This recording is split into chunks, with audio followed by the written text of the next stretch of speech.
প্রিয় খামারি ভাইরা, আজকের ভিডিওতে আমরা বিস্তারিত আলোচনা করব মুরগির একটি খুব সাধারণ রোগ নিয়ে। সেটি হলো ঠান্ডা সর্দি কাশি। এই রোগ ছোট বড় সব খামারে দেখা যায় এবং সঠিকভাবে নিয়ন্ত্রণ না করলে অনেক ক্ষতি হতে পারে। তাহলে চলুন শুরু করি। মুরগির ঠান্ডা সর্দি কাশি সাধারণত শীতকালে বা পরিবেশ পরিবর্তনে বেশি হয়। এ রোগ দ্রুত ছড়ায় এবং খামারে এক মুরগি অসুস্থ হলে বাকি মুরগিরাও আক্রান্ত হয়।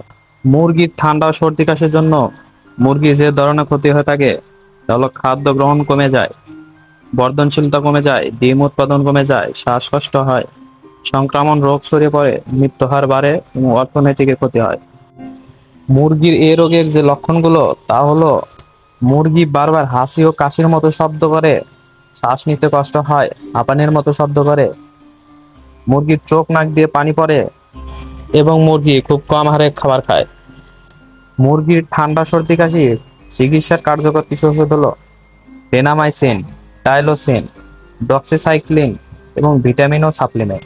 রেনামাইসিন 1 লিটার পানিতে 1 গ্রাম গুলে 5 থেকে 7 দিন খাওয়াতে হবে। টাইলোসিন পানিতে বা খাবারের সাথে দেওয়া যায়। ডক্সিসাইক্লিন অন্যান্য অ্যান্টিবায়োটিকের সাথে মিশিয়ে দেওয়া যায় এবং ভিটামিন ও সাপ্লিমেন্ট লাইসোপিড থায়ামাইন প্লাস দুর্বলতা কাটাতে সহায়তা করে।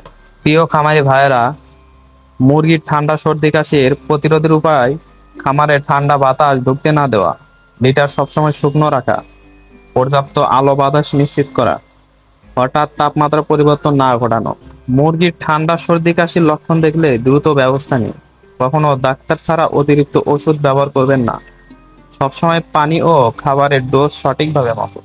ভ্যাকসিন ও নিয়মিত চেক আপ খামারকে নিরাপদ রাখে। প্রিয় খামারে ভাইরা, ঠান্ডা কাশি একটি সাধারণ কিন্তু মারাত্মক রোগ। সময় মতো চিকিৎসা করলে সহজেই নিয়ন্ত্রণ করা যায়। তাই খামারের প্রতি সবসময় খেয়াল রাখুন। ভিডিওটি ভালো লেগে থাকলে লাইক, শেয়ার ও সাবস্ক্রাইব করতে ভুলবেন না। সুস্থ থাকুন, খামারকে সুস্থ রাখুন। আল্লাহ হাফেজ।